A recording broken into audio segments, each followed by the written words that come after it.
I don't believe in freedom. I think that freedom is overrated, and I think that democracy is also a horrible, horrible idea that nobody really follows and nobody really implements into their daily lives. It has really no effect. And in this video, I want to show you why freedom is not for everybody, and most of us are not free, and most of us don't follow democracy.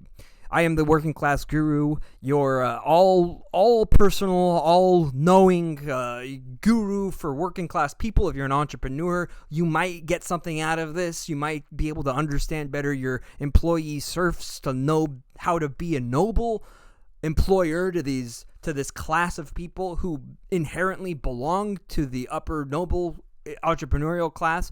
If you're an employee, follow me and because I am going to be going into a lot of things that apply to your life and that you can implement too, to be able to satisfy and help you understand and actualize your own being and existence in a society that more or less exploits your labor, keeps you oppressed, glorifies classes that manipulate and exploit you for whatever. And who just being in this system is understanding. Remember that society will remember the working class peoples as in the same way that nowadays we remember the master slaves of old yesteryear, the lord and serfs, the plebes and the patricians, what have you. This is what we are. We have to accept this, that there's something within human nature that causes us to want to have a social hierarchy, to obey. This is where freedom and justice completely failed. It didn't even work. Freedom and democracy. Let me just give you a model of how the atypical employed person lives their lives. They're awoken to the screeching of an alarm clock that is not a time that's by no means is set by them or determined by their own internal desire to have it done, other than that is a need for subsistence that is exploited by an exterior transcendent being, that noble person, the employer, who determines when and where you're supposed to be at that given time. And in this moment is where the day begins. You're now subject to this timeline of waking up, getting prepared, getting in traffic, and then completing a day's worth of menial tasks of which you own none of.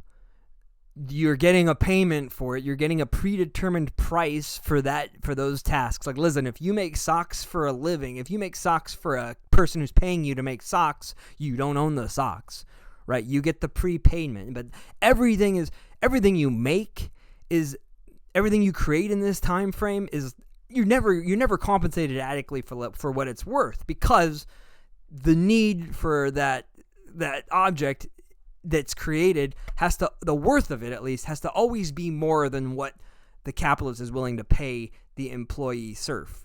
Peace be upon him. Peace be upon our noble capitalist lords. I don't mean to bring any violence towards them. I don't want to demean this relationship. It's just what we live with, okay? It's this whole idea of that we have to overthrow the capitalist system in a revolution is too extreme, okay? It's too extreme, and it's not going to work. But this system that I'm describing, it's not freedom. It's 100% not freedom. And to claim that this is freedom is leading to a sort of demeaning cognitive dissonance in the employed classes, that they're meant to believe at the same time while they're being manipulated and given a subsistence wage in order to create surplus value so that somebody else can retain all of the prices on those goods that they've created. It's poppycock. It's bogus. So you don't want to live in the bogus world, right? You want to be able to understand and have an adequate model and representation of the world. And a lot of repression comes from not being able to adequately maintain that. Sorry, let me turn the lights on really quick.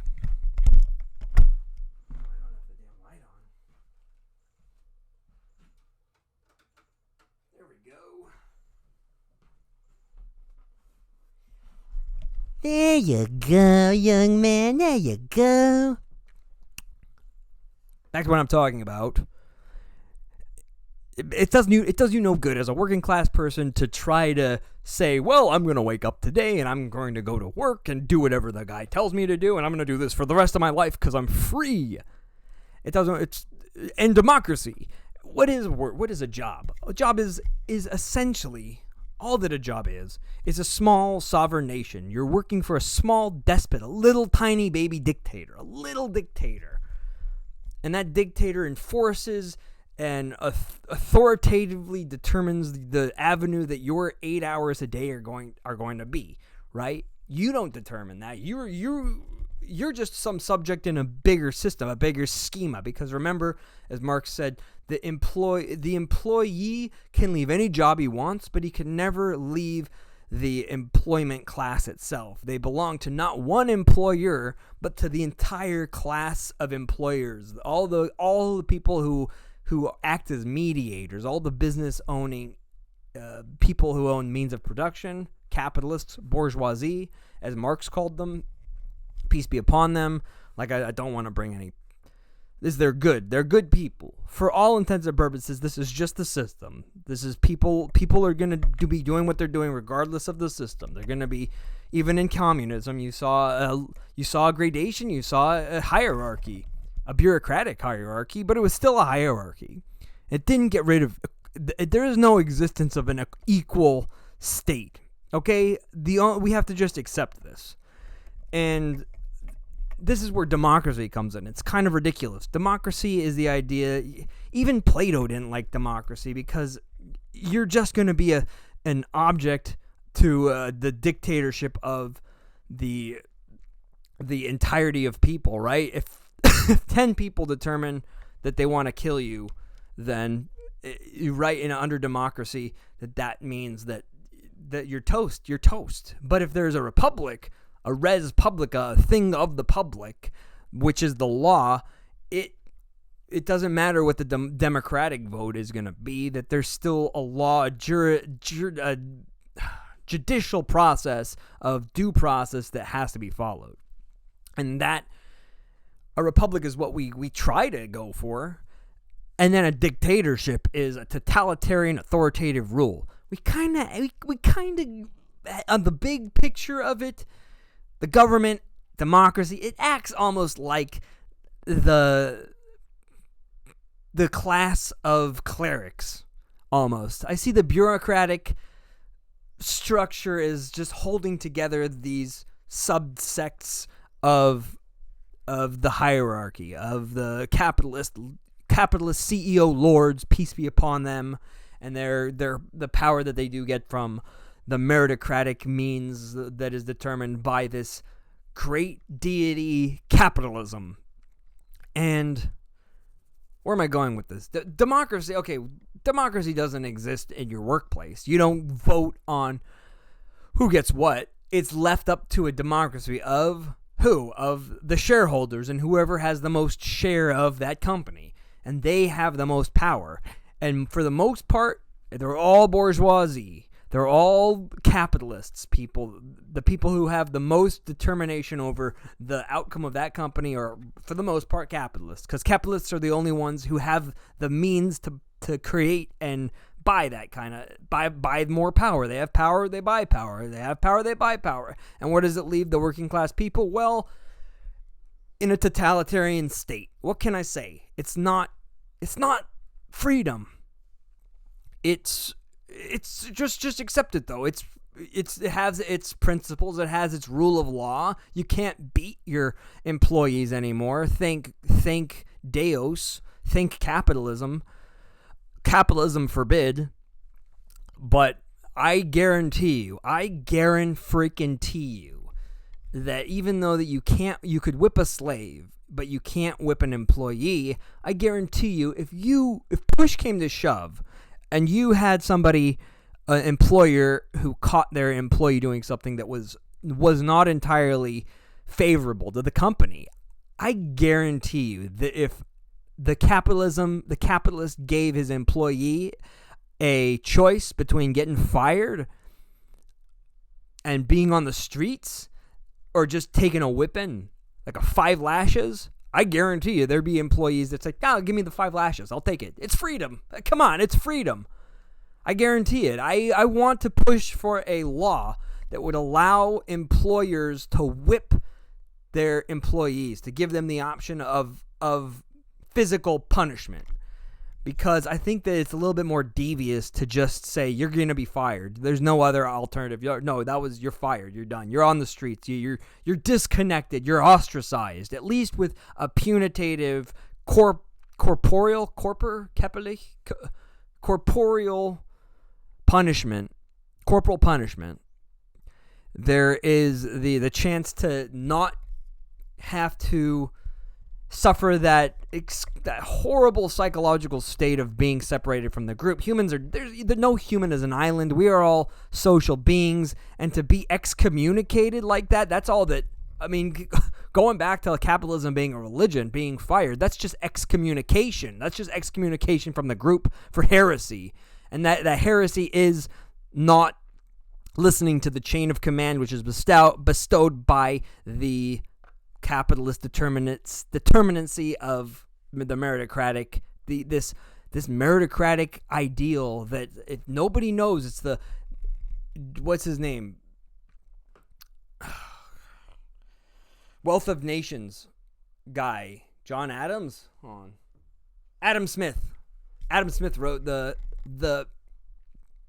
invisible hand that determines the market. It's invisible. Nobody knows where it is. It's over here. It's you might as well just say God. Why would you say the invisible hand? It's God. That's what our concepts of God are, right?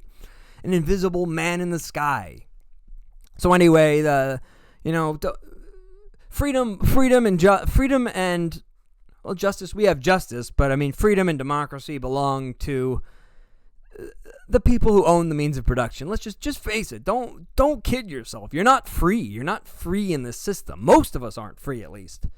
And even the corporates, even in a larger corporation, the person who's really free is under the scrutiny of the board of directors. So even then, it's always just being determined by the powers that be. In a small business, there's a lot more freedom the freedom belongs to the capitalist who owns the means of that productive process.